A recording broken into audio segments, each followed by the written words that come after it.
Nabalot ng malaking apoy at makapal na usok ang bahagi ng Talisay City, Cebu. Ang itinuturong sanhi yung nagwe-welding daw malapit sa lugar. Nasa frontline ng balitang yan si John Aroa.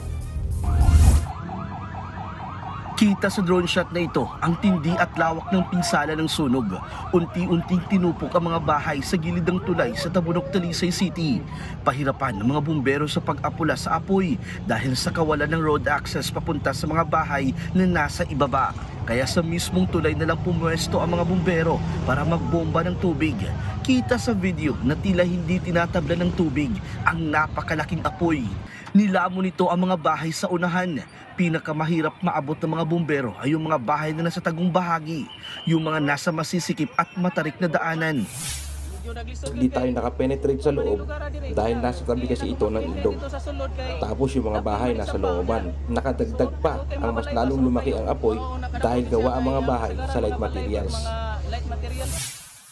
Dahil dyan, isinara muna ang southbound ng tulay para makadaan ang mga fire truck.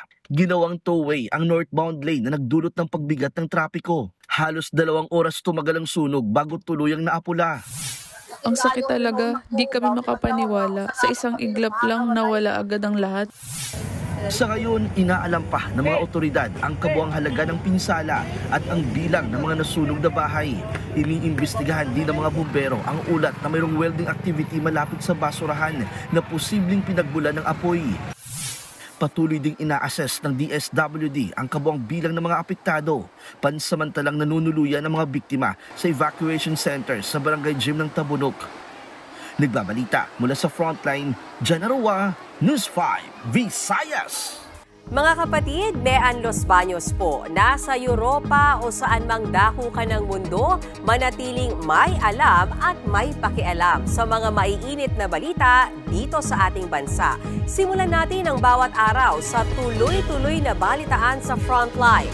Mag-follow at mag-subscribe sa social media pages ng News 5.